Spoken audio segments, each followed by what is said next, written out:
오늘 우리에게 주신 말씀은 신약성경 요한복음 15장 18절에서 16장 4절까지 말씀인데요. 오늘 2절, 18절, 19절 한 목소리로 합독하도록 하겠습니다. 시작. 세상이 너희를 미워하면 너희보다 먼저 나를 미워한 줄을 알라. 너희가 세상에 속하였으면 세상이 자기의 것을 사랑할 것이나 너희는 세상에 속한 자가 아니요 도리어 내가 너희를 세상에서 택하였기 때문에 세상이 너희를 미워하느니라. 아멘. 오늘은 당신은 누구의 편인가요? 라는 말씀으로 박철수 목사님께서 말씀 전해주시겠습니다. 2년 전에 12월 1일 날 저희가 어디서 예배를 드렸었는데 혹시 기억나세요? 세진의 건물 조그만 사무실에서 첫 예배를 드렸는데 오늘 마침 지금 두 아이들이 예배를 같이 드리는데 첫 예배를 저희가 아이들과 함께 드렸었거든요. 제가 얼마나 힘들었는지 그날 명색이 동화 작가인데 아이들 눈높이 맞추기 정말 힘들다. 그래서 그 첫 예배가 끝나자마자 여정 목사님도 선언했습니다. 나는 도저히 못한다. 그래가지고 두 번째 예배부터 이제 아이들 예배하고 저희가 분리를 했거든요. 혹시 첫 번째 예배 저희가 무슨 말씀을 나누는지 기억나세요? 첫 번째 예배 요한복음부터 시작했어요. 요한이 메시아의 길을 예비하는 그거부터 시작했었거든요. 그리고 그때 예화를 들은 게 청개구리 예화를 들었는데 기억나? 청개구리? 안 나지? 청개구리 예화를 들었었고요. 그런데 2주년이 된 오늘은 청개구리를 잡아먹은 박쥐 이야기부터 시작합니다. 박쥐 아시잖아요. 이소무화에 보면은 박쥐 이야기가 나옵니다. 박쥐가 포유류입니까? 조류입니까? 그러니까 포유류는 뭐죠? 새끼를 낳는 게 포유류. 조류는 난생이니까 알을 낳는 게 소류. 그런데 특징이 포유류는 땅에서 살면서 기어다니고요. 조류는 날개를 가지고 하늘을 날아다니고. 근데 박쥐는 포유류인데 알을 낳지 않고 새끼를 낳는데 땅에 살지 않고 날개로 하늘을 날아다니죠. 두 가지 같이 하죠. 그런 생물이 몇 가지가 있죠. 고래 같은 경우 물에서 살지만은 포유류죠. 새끼를 낳죠. 그리고 타조 같은 경우 분명 알을 낳는 조류인데 날지 못하고 땅에서 살죠. 박쥐는 날면서 새끼를 낳죠. 어느 날 새 나라하고 짐승 나라에 전쟁이 벌어졌어요. 박쥐가 고민에 빠졌죠. 어느 편에 가담을 해야 될 건가. 그래서 며칠 상황을 지켜보니까 포유류 편이 우세한 거예요. 그래서 포유류 편에 가담을 했죠. 나는 비록 날개가 있고 날아다니지만은 너희들과 똑같이 새끼를 낳는 포유류다. 그런데 며칠이 지나자 전세가 조류 편으로 기운 거예요. 그래서 고민하다가 새 나라를 찾아갔죠. 나는 비록 새끼를 낳는 포유류지만 봐라, 너희들하고 똑같이 날개를 가지고 날아다니고 벌레를 잡아먹고 먹이를 먹지 않느냐. 그러니까 조류편에 가담을 했거든요. 근데 전쟁이 항상 끝까지 가나요? 평화 시기가 오잖아요. 포유류하고 조류하고 평화협정을 맺고 전쟁이 끝났습니다. 전쟁이 끝나면 농공행상이라고 그러죠. 상을 줄 자는 상을 두고 벌을 줄 자는 벌을 두고. 그런데 박쥐는 어느 편에서도 상을 받을 만한 그런 일을 하지 않았죠. 반대로 어느 편에서도 박쥐를 탐탁지 않게 여겨서 쫓아냈죠. 박쥐는 왕따가 됐다는 그런 이야기입니다. 근데요, 박쥐가 행했던 그런 일이 동물의 세계에서만 일어나나요? 인간 사회에서도 그게 그대로 일어나죠. 대표적으로 조선 초기에, 그때 고려 후기에 중국에서 성리학이 전례가 됐었고요. 그러니까 신진학자들이 지금 말하면 지식층들이죠. 지식층들이 성리학을 연구를 했고요. 그 사람들이 실권을 잡고 있었죠. 그런데 이성계가 조선을 건국하면서 학자들을 가지고 전쟁을 일으켜서 정권을 잡을 수가 있나요? 무신들이 정권을 잡잖아요. 그래서 이성계를 도와서 조선이 건국이 됐죠. 그럼 어떤 일이 벌어질까요? 기존에 있던 지식계층하고 정권을 잡은 무력계층하고 충돌이 일어나죠. 그걸 사화 이렇게 해요. 왜 그러냐면은 기존의 지식계층을 사림 그랬고요. 그리고 뒤에 그 정권을 잡은 무신계층을 훈구파 이랬거든요. 그러니까 살인파와 훈구파가 사사건건 대립을 하는 거죠. 이게 이제 마치 예수님 당시 이스라엘이 사두개인하고 바리새인하고 사사건건 부딪혔잖아요. 그러니까 그 당시 그 이스라엘 당시로 보면은 살인파가 어디에 해당될까요? 학문적인 바리새인, 그리고 훈구파가 정권에 빌붙었던 사두개인, 이쯤 되겠죠, 비교가. 아무튼 이 두 세력이 싸웠는데 싸움의 결과는 어떻게 되냐요? 왕조 시대니까 한쪽이 이기면은 나머지 파들은 전부 숙청을 당하고 귀양을 가고 사형을 당하고 이러는 거잖아요. 그래서 조선시대의 초기에 4대 사화가 있었어요. 모사와 각자사와 김효사와 을사사화 4대 사화가 있었는데 조선시대에만 이랬을까요? 이게 이제 조선 후기로 오면은 양반사회가 정착이 되죠. 양반이 뭔가요? 무신, 문신. 이 양반사회로 정착이 되는데 평화 시기가 되면은 무력을 가진 무신들은 경멸을 받죠. 천대를 받고 대신에 학문을 하는 문신들이 우대를 받죠. 양반사회에서도 그런 이제 갈등이 있었고요. 그게 현대로 넘어오면서 우리나라 정당이 엄청나게 많잖아요. 그게 왜 그런가요? 우리 편, 내 편을 가리기 때문에 그러죠. 그러니까 똑같은 사안을 놓고도 그걸 해석하고 이러는데 정당마다 다 달라요. A 정당이 말하는 건 진리고 B정당은 무조건 안 돼. B정당에서 말할 때는 우리 정당께 진짜고 B정당은 못 쓸 거야. 이러잖아요. 그래서 한국 정치사를 보면은 양대 산맥이 있죠. 동교동계 그리고 상도동계. 들어보셨죠? 동교동계는 김대중 전 대통령이 주축이 된 그 제자 그룹들, 그리고 상도동계는 김영삼 전 대통령이 주축이 돼가지고 그 후예들, 지금까지 각 정당이 동교동계하고 상도동계 후손들이에요. 정치 후손들. 그 사람들이 지금 온 나라를 지금 혼란하게 만들고 있죠. 왜 그럴까요? 그 사람들이 뭘 했냐면은 박쥐가 했듯이 비교를 한 거죠. 어디에 서야지 내가 유리할 것인가. 그래서 그 말 아세요? 친구의 친구는 내 친구고 친구의 적은 내 적이다. 그래서 내 편은 무조건 옳고 내 편이 아니면은 무조건 그르다. 이게 계속 대물림된 거죠. 그래서 어느 편에 줄을 서는가, 줄을 한번 잘 서고 못 서는 게 자기의 앞날을 좌지우지하는 그런 눈치 보는 사회에 저희가 살고 있습니다. 그죠? 그건 수긍을 하시죠? 그런데 오늘 본문을 보면은 예수님이 말씀하시는데 너희들이 미움과 박해를 받을 것이다. 누구한테서? 세상으로부터. 왜? 그들이 나를 이미 미워했으니까. 그 말은 뭔가요? 너희들이 내 제자이니까, 내 편이니까 세상으로부터 미움과 박해를 받을 것이다.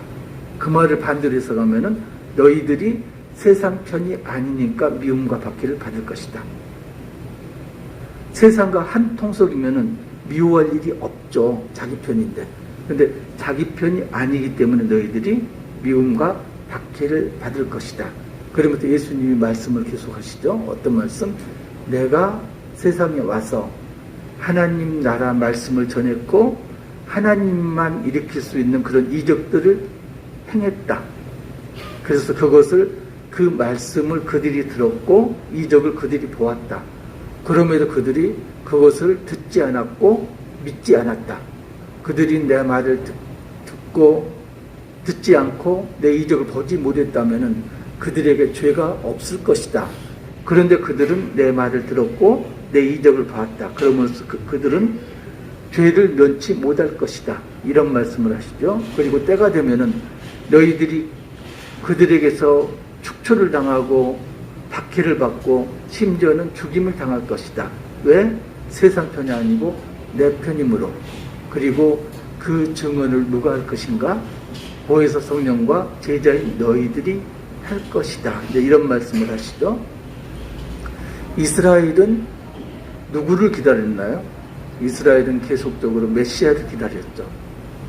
아브라함부터 시작했고, 아브라함이 믿음의 조상이라고 그러잖아요. 그래서 이스라엘인들은 믿음의 조상 아브라함의 자손임을 자랑스럽게 여기죠. 그런데 갈라디아서 4장 보면은 아브라함에게 두 아들이 있었다. 여종의 아들과 그리고 자유를 가진 자유가 있는 여인의 아들. 여종의 아들은 누구죠? 하갈의 아들 이스마엘. 그리고 자유가 있는 여자는 누구죠? 사라의 아들 이삭. 그런데 이스라엘은 사라의 아들 이삭의 후손이다. 이 자긍심을 가지고 살고 있거든요. 그래서 아브라함 다음 이삭, 야곱을 거쳐서 결국은 하나님 백성으로 선택된 그런 삶을 살다가 기근이 닥쳐왔고 애굽으로 야곱의 가족들이 70가족들이 몰려가죠. 그래서 애굽 총리이던 요셉이 죽으니까 이스라엘 야곱의 후손들은 애굽에서 400년 동안 포로 생활을 하죠. 하나님이 그들의 괴로움을 보시고 모세를 시켜서 출애굽을 시키시고 그리고 십계명과 율법을 주시죠. 그러니까 너희들은 선택된 내 백성이다. 그런데 이스라엘 백성이 어떻게 했나요? 그때부터 하나님을 불신한 거죠. 바로 선택됐는데. 그래서 그 벌로 광야를 40년 동안 헤맸고요. 그리고 드디어 여호수아를 앞세워서 가나안을 정복했고 다윗의 통일왕국이 됐고 그랬는데 다시 몰락의 길을 걷죠. 왜요? 비교를 하고 분열이 되잖아요. 남북으로 분열이 됐고 북이스라엘이 아수르에게 멸망당했고 남유다는 바벨론에게 멸망당했고 그리고 이스라엘의 괜찮은 사람들 이 사람들 전부 포로로 끌려갔고 그 포로 생활 70년 만에 귀환을 하잖아요. 예루살렘으로 귀환해서 성전을 재건합니다. 포로 생활 내내 그리고 성전을 재건하면서 이스라엘 사람들이 기다리는 게 뭐였을까요? 메시아. 이 고난에서 우리를 구해줄 메시아를 기다렸죠. 근데 거대하던 메시아는 오지 않았고 그 다음에 로마가 이스라엘을 지배하게 됩니다. 그래서 더더욱 메시아를 고대했어요. 우리를 로마의 압제에서 해방시켜줄 메시아. 그리고 그 시점에 예수님이 탄생하셨죠. 예수님이 탄생하셔가지고 요한에게 세례를 받으시고 광야에서 40일 동안 굶주리시면서 사탄에게 3가지 시험을 받죠. 어떤 시험이요?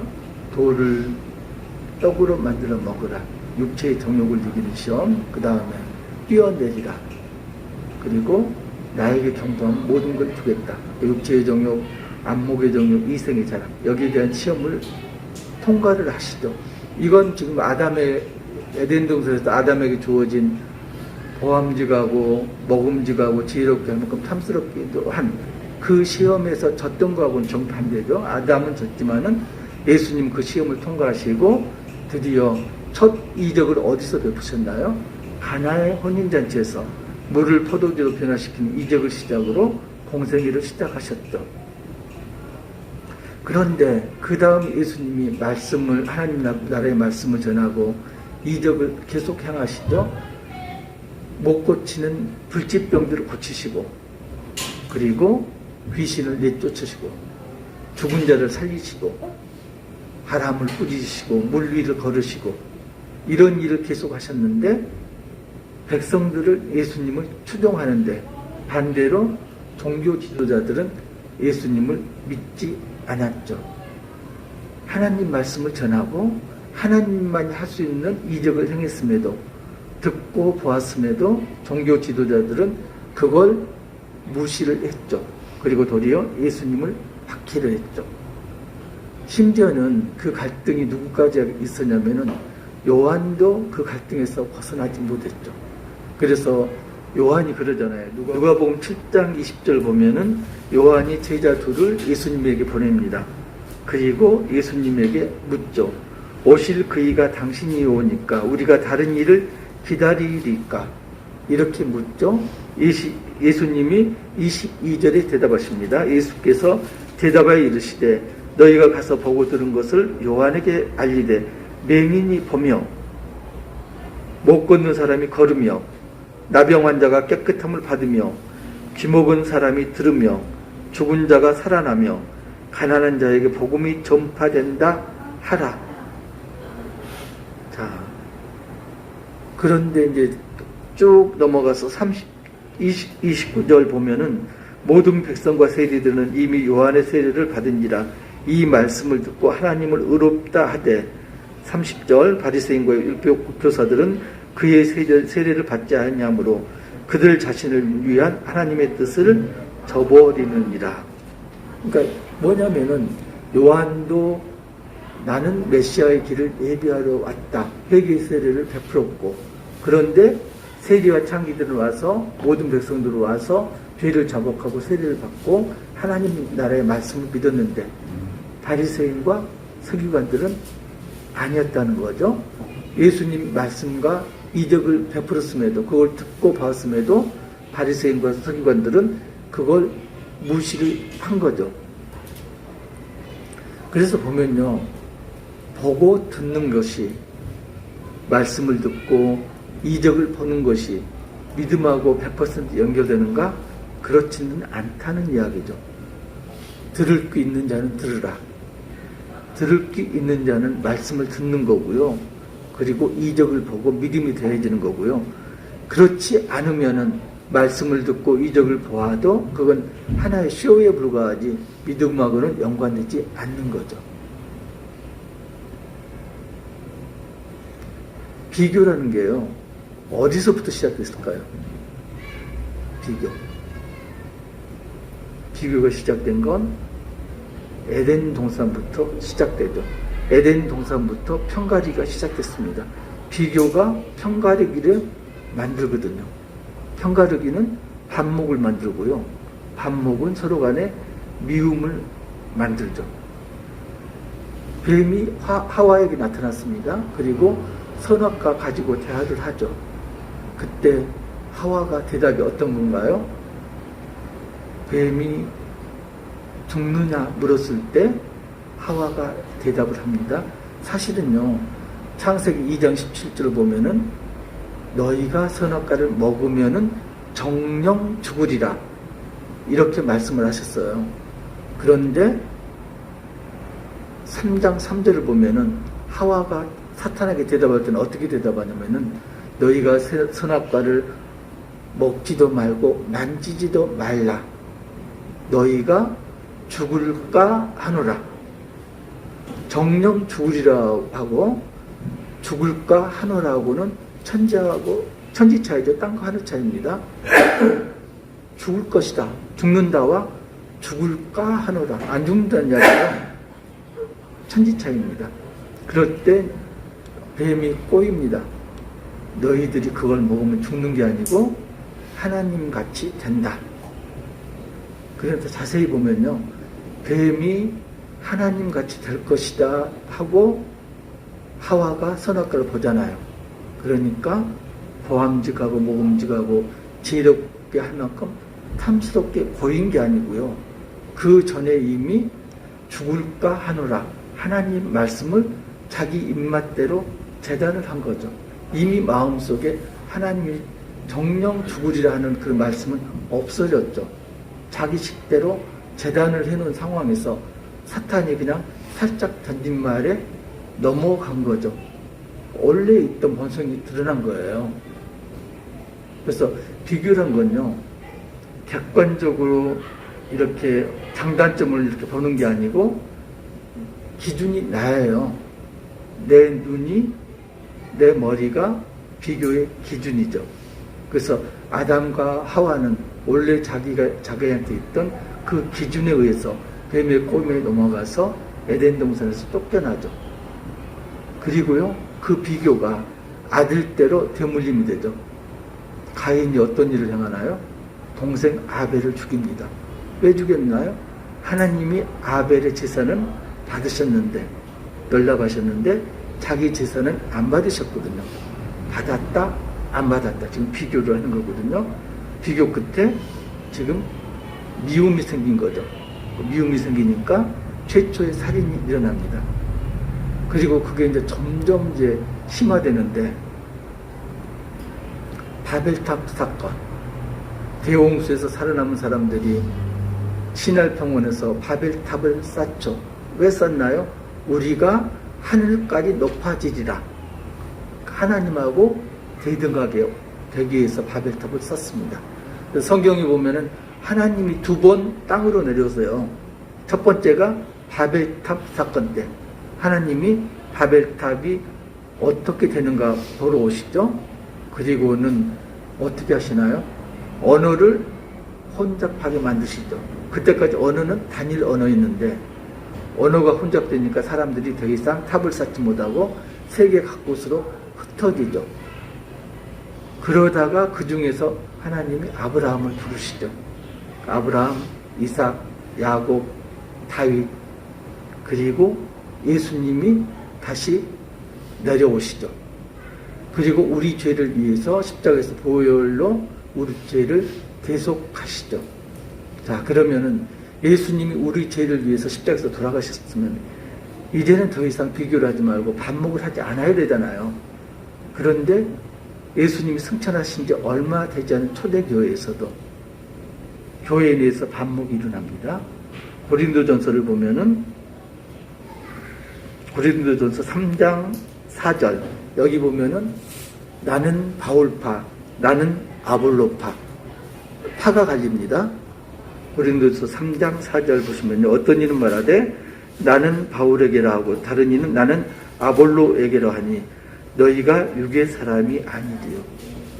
영의 사람이 아니고 육의 사람이기 때문에 나는 누구파 누구파 교회에 대해서도 분열이 있는 거죠. 그런데요, 이게 초대교회에만 이랬나요? 지금은 안 그런가요? 여러분들은 누구 파세요? 누구 편이세요? 예수파. 그래서 고린도전서 3장 23절을 보시면은 너희는 그리스도의 것이요 그리스도는 하나님의 것이니라 이렇게 말씀을 합니다. 그러니까 우리들은 그리스도의 것이다. 그리고 그리스도는 하나님의 것이다.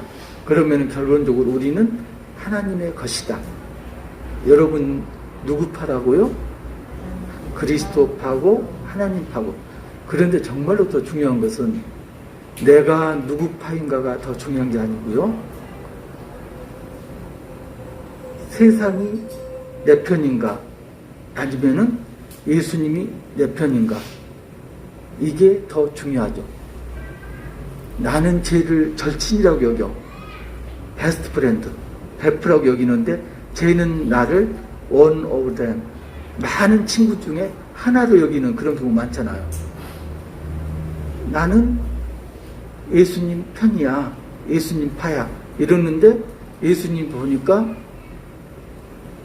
아니거든요. 그러면은 예수님은 내 편이 아니죠. 그러니까 내가 예수님 편인가 보다 더 중요한 게 예수님이 내 편인가. 예수님이 여러분들 편이세요? 특별히 오늘 임직을 받으시는 이보람 집사님, 정현진 집사님, 아까 여목사님하고 딱 잠깐 웃었는데 그 서리 집사 하면서 이렇게 번호가 나가잖아요. 번호가. 그런데요, 거기서 이보람 집사님 본성이 약간 보이더라고요. 깨달았어요? 또 틀렸어요? 아니. 그러니까 어떤 거냐면은 나는 아는 게 하나님에 대해서, 성경에 대해서 아는 게 내 남편보다는 더 많아. 그게 어디가 드러나냐면요.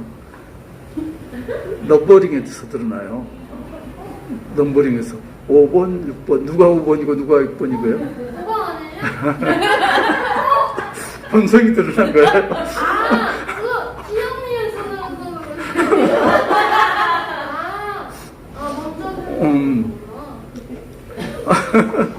그러니까 알게 모르게 우리가 하와가 속마음이 드러났듯이 자기의 속마음이 은연중에 드러나거든요. 제가 선배입니다. 그래서 보면은 내가 예수님 편이다, 예수님 파다 아무리 외쳐도 그건 소용이 없는 거고요. 정작 중요한 것은 예수님이 내 편이다. 우리가 흔히 그러죠. 세상에 가면은, 세상 사람 만나면은 정말로 편하고 즐겁다. 그러면 나는 어느 편인가요? 세상 편이에요. 그죠? 교회만 오면은 정말로 힘들어. 말도 안 통하고, 그리고 뭔가 고구마 먹다 얹힌 듯이 답답함이 느껴지고, 그러면은 교회 편은 아니죠. 그잖아요. 혹시 그러지는 않으세요? 교회만 오면 답답해. 교회 사람들하고, 교회 지체들하고 이야기하면은 뭔가 내려가지 않고 걸려있는 것 같아. 이렇다면은 여러분들은 아직 예수님 편이 아니고요. 세상 편이죠. 세상이 편하세요? 세상 사람들이 정말 좋으세요? 나는 친구를 만나는데 1시간 만에 내 있는 모든 속에 있는 걸 다 털어내. 그런데 교회를 2년을 다녔어. 아직도 저 집사님한테 내 있는 걸 다 안 보이고 10분의 1밖에 보이지 않고 90%는 감추고 있어. 그러면 나는 어디 속했다고요? 예수님한테 속한 게 아니고 세상에 속한 거죠. 그런데 그걸 뒤집을 게 하나 있어요. 그럼에도 불구하고 세상이 내 편이 아니고 예수님이 내 편이라면 세상이 우리를 어떻게 한다고요? 미워하고 박해할 것이다. 왜? 세상과 너희들이 한 통속이 아니므로. 특별히 오늘 임직을 받으신 두 분, 세상 끝날까지 정말로 하늘이 무너지더라도 예수님이 반드시 두 분 집사님 편이시기를, 그리고 예수님이 우리 손잡고 하는 교회 가족 모두의 편이시기를 주님의 이름으로 축복합니다.